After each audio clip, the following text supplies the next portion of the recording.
பாரம்பரிய முறையில் தயாரிக்கப்பட்ட இந்த மாதிரி உணவுகளை வாரத்துக்கு 2 நாளாவது எல்லாருமே சாப்பிட்டு வந்தால் மூட்டு வலி, முழங்கால் வலி, இடுப்பு வலிங்கிற பிரச்சனையே இருக்காது. அதுவும் கண்டிப்பாக வளர்கிற பெண் குழந்தைகள்லேருந்து பெரியவங்க வரைக்கும் இதை கண்டிப்பாக சாப்பிடுங்க. வாரத்துக்கு ஒரு முறையாவது இதை ட்ரை பண்ணி பாருங்கள். ஹெல்த்துக்கு ரொம்பவே நல்லது. வெல்கம் டு சல்காஸ் கிச்சன். வாங்க இப்போ இதை எப்படி செய்கிறதுன்னு பார்த்துடலாம். இப்போ நம்ம இதை செய்கிறதுக்காக நல்லா 1 கப் அளவு உளுந்து எடுத்திருக்கேன். 1/4 கப் அளவு நம்ம சாப்பாட்டுக்கு பயன்படுத்தக்கூடிய புழுங்கல் அரிசி எடுத்திருக்கேன். முதல்ல நம்ம உளுந்த நல்லா வாசம் வர்ற வரைக்கும் வறுத்து எடுத்துக்கோங்க. எந்த அளவுக்கு நல்லா வறுத்து எடுக்கிறீங்களோ அந்த அளவுக்கு சுவை நமக்கு நல்லா கிடைக்கும். இப்போ நல்லா வறுத்து எடுத்துக்கோங்க. வாசம் நல்லா வந்துருச்சு. அதுக்கப்புறமா ஒரு தட்டுக்கு இதை நல்லா மாற்றிடுறேன். இந்த மாதிரி மினுமினுப்பு தன்மை இருக்கும் வறுத்ததுக்கு அப்புறம். 1/4 கப் அளவு அரிசி, அதையும் நல்லா பொரி அரிசியாக வறுத்து எடுத்துக்கோங்க. அதையும் நல்லா தட்டுக்கு மாற்றிட்டு நல்லா ஆற விட்டுருங்க. கொஞ்சம் கூட சூடு இருக்கக்கூடாது. நம்ம மிக்சி ஜாருக்கு மாற்றி அரைக்கணும். இப்போ இதை நல்லா ஆற வச்சிடலாம். ஆறினதுக்கப்புறம் இதை நம்ம மிக்சி ஜாருக்கு மாற்றிட்டு நல்லா நைஸ் பவுடராக அரைச்சிட்டு வரணும். அரைக்கும்போது ஒருவேளை கொரகொரப்பாக இருந்துச்சு அப்படின்னா ஒரு ஜல்லடை வச்சு நல்லா சலிச்சு எடுத்துட்டு அதுக்கப்புறமா 2 முறையாக நீங்கள் அரைச்சி எடுத்துக்கோங்க. நல்லா சூடு ஓரளவுக்கு போனதுக்கப்புறம் அரைக்கும்போது நமக்கு ஃபைன் பவுடராக இந்த மாதிரி அரைச்சி வந்துடும்.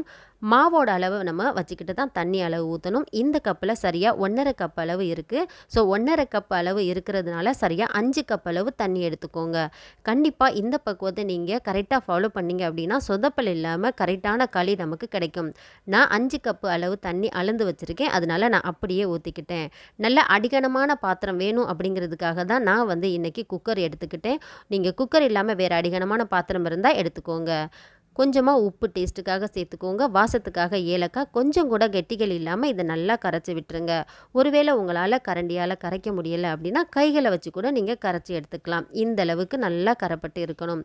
இப்போ நம்ம ஸ்டவ்வை ஆன் பண்ணி நம்ம அடுப்பில் வச்சிடலாம். அடுப்பில் வச்சு இந்த மாதிரி கிண்டிகிட்டு இருக்கும்போது நல்லா ஹையில் வச்சுட்டே கிண்டி விடுங்க. இந்த மாதிரி ஹையில் வச்சு கிண்டும்போது கெட்டிப்படாது. பயப்படாமல் நீங்கள் இதை கலந்து விட்டுட்டுருக்கலாம். இப்போ அடுப்பை நல்லா சிம்மில் வச்சுட்டு சுத்தமான நல்லெண்ணெய் முடிஞ்ச வரைக்கும் எடுத்துக்கோங்க. நான் எப்போவுமே ஒரே இடத்துலேருந்து தான் வாங்குவேன். ஸோ அங்கே இருந்து நான் ஆர்டர் பண்ணி தான் வாங்கிக்கிட்டேன். நல்லா 1 கப் அளவு நல்லெண்ணெய் நான் எடுத்திருக்கேன். ஸோ எந்த கப்பில் மாவு அளந்தோமோ அந்த கப்பில் 1 கப் அளவு முதல்ல நல்லெண்ணெய் எடுத்துக்கலாம். இது நாட்டு சக்கரை. இந்த நாட்டு சக்கரை பவுடராகவே இருக்குது. கல், மண், டஸ்ட்டு எதுவுமே இருக்காது. பயப்படாமல் எந்த ஃபுட்டுக்குமே நம்ம யூஸ் பண்ணிக்கலாம். இப்போ 1 கப் அளவு நல்லெண்ணெய் நம்ம எடுத்து வச்சுருந்தோம். அதை இந்த ஸ்டேஜ்லேயே ஊற்றிட்டு தேவையான அளவு வெல்லம் சேர்த்துக்கோங்க. நான் மீடியமாக இருக்கக்கூடிய அளவு தான் நான் வெல்லம் சேர்த்துக்கிட்டேன்.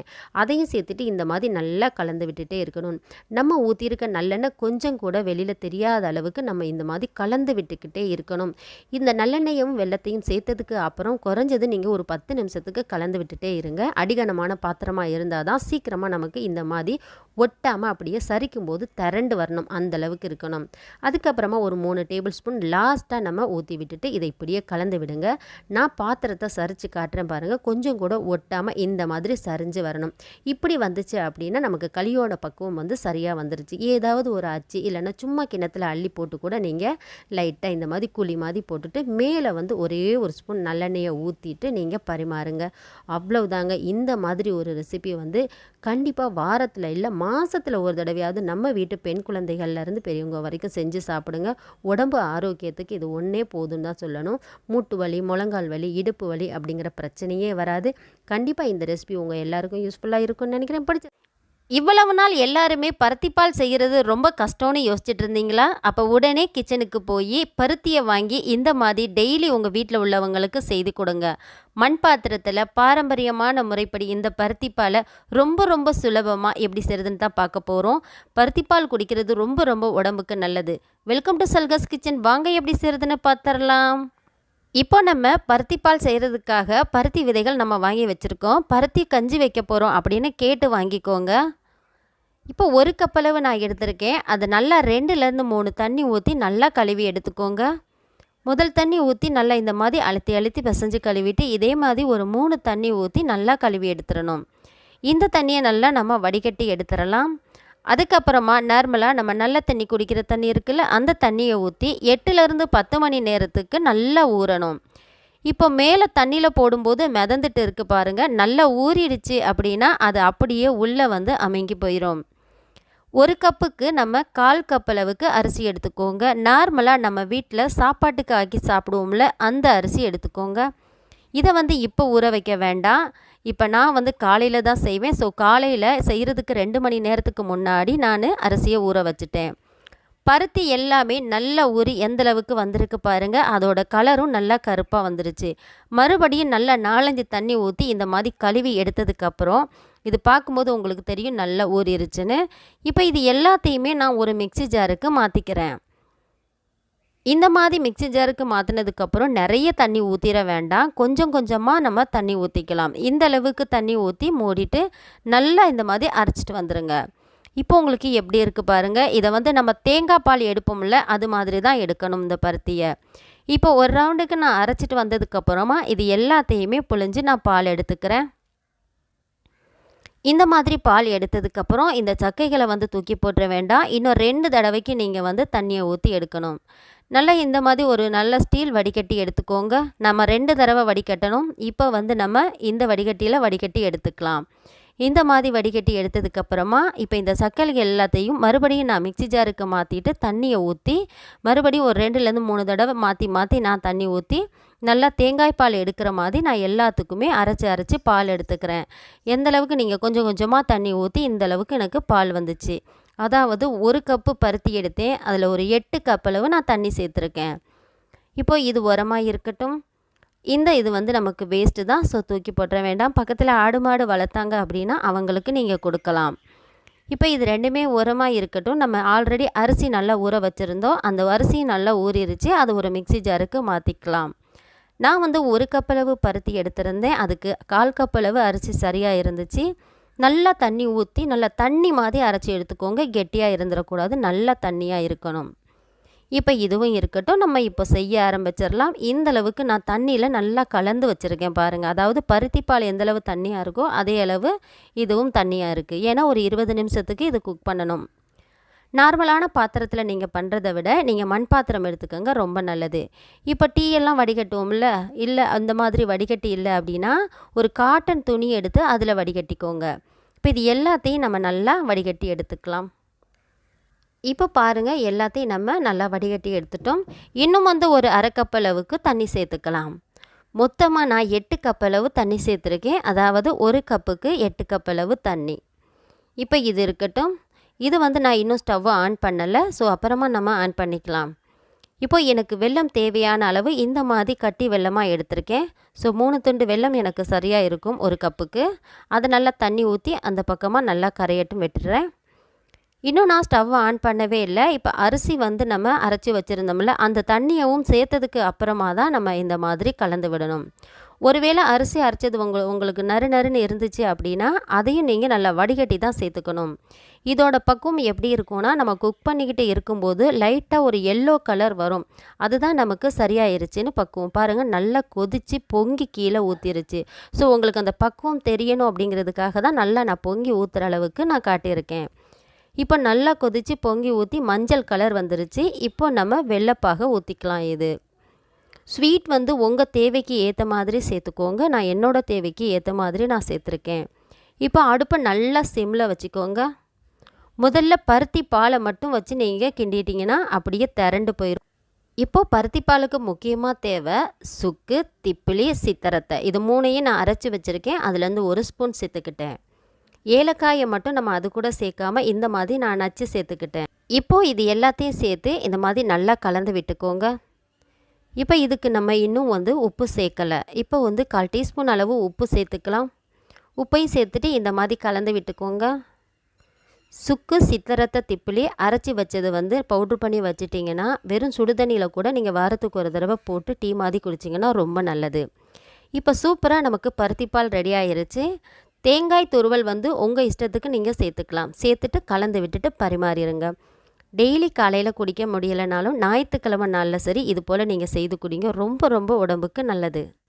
அட, இவ்வளவு நாள் இது தெரியாமல் போச்சு, ராகி சிமிலியை இப்படி கூட செய்ய முடியுமா அப்படின்னு யோசிக்கிற அளவுக்கு இருக்கும். இதில் ஒரு உருண்டை டெய்லி சாப்பிட்டாலே போதும். முட்டு வலி, முழங்கால் வலி, ரத்தம் இல்லாத பிரச்சனை அப்படின்னு எல்லாத்துக்குமே ரொம்ப நல்லது. சுலபமான இந்த ராகி சிமிலி எப்படி செய்யுதுன்னு பார்க்கலாம் வாங்க. வெல்கம் டு சல்காஸ் கிச்சன். இப்போ நான் செய்கிறதுக்காக நான் 1.5 கப் அளவுக்கு வேர்க்கடலை எடுத்திருக்கேன். இந்த வேர்க்கடலை வறுத்து இருந்தால் நீங்கள் வறுக்க தேவையில்லை. நான் வறுக்காத வேர்க்கடலை எடுத்திருக்கேன். அதனால் மிதமான ஹீட்டில் வச்சு இந்த மாதிரி இதை வறுத்து எடுத்துக்கிறேன். இப்போ இதை ஒரு பாத்திரத்துக்கு மாற்றிக்கலாம். இப்போ அதே கடாயில் வெள்ளை எள்ளு எடுத்திருக்கேன். நீங்கள் இந்த இடத்துல வெள்ளை எள்ளுக்கு பதிலாக கருப்பு எள்ளு கூட சேர்த்துக்கலாம். நான் எடுத்திருக்க அளவு 1.5 கப்பு வேர்க்கடலைக்கு நான் 1 கப் அளவுக்கு எடுத்திருக்கேன். எள்ளு கூட குறைச்சி சேர்த்துக்கோங்க. எவ்வளவு சேர்த்தாலும் உடம்புக்கு நல்லது தான். அதையும் மிதமான ஹீட்டில் வச்சு நல்லா வறுத்து எடுத்துட்டு இது எல்லா தோல்களையும் இந்த மாதிரி நசிச்சு விட்டிங்கன்னா வந்துடும். தோல்கள் எல்லாத்தையுமே நம்ம எடுத்துகிட்டு வந்துடலாம். இது அரைக்கணும் அப்படின்றதுனால நல்லா ஆற வச்சுருங்க. ஆறினதுக்கு அப்புறமா இது ஒரு மிக்சி ஜாருக்கு மாற்றிக்கலாம். மாற்றி மூடியை போட்டுட்டு நல்லா பல்ஸ் மோடில் வச்சு நல்லா நைஸாக அரைச்சி எடுத்துகிட்டு வந்துடுங்க. ரொம்பவும் நைஸாக வேண்டாம், லைட்டாக கொரகொரப்பாக இருந்தால் போதும். இப்போ இதுக்கு சேர்க்குறதுக்காக வெல்லத்தை நல்லா தட்டி எடுத்து வச்சுருக்கேன். அது உரமாக இருக்கட்டும். ஒரு பவுலில் 1 கப் அளவு ராகி எடுத்திருக்கேன். வறுத்த ராகி, வறுக்காதது எதுவாக இருந்தாலும் ஓகே. கொஞ்சமாக உப்பு சேர்த்துட்டு நம்ம புட்டுக்கெல்லாம் மாவு பிசைவோம்ல, அது மாதிரி நல்லா பிசைஞ்சு எடுத்துக்கோங்க. ரொம்பலாம் தண்ணி ஊற்றி கெட்டியாக பிசைய வேண்டாம். இந்த மாதிரி நல்லா பிடிக்கிற அளவுக்கு நல்லா உதிரியாக பிசைச்சு எடுத்துக்கோங்க. இறுக்கி பிடிக்கும்போது இந்த மாதிரி நல்லா கொலக்கட்டை மாதிரி பிடிச்சி வரணும். சூப்பராக தயாராகிருச்சு. அடுத்ததாக நம்ம ஒரு காட்டன் துணியை நல்லா தண்ணியில் இந்த மாதிரி நனைச்சி எடுத்துக்கோங்க. தண்ணி இல்லாமல் புழிஞ்சிட்டு எடுத்துக்கோங்க. தண்ணி ஈரம் இருந்தால் போதும். இப்போ அதில் நம்ம புட்டு எல்லாத்தையுமே இது கூட சேர்த்துக்கலாம்.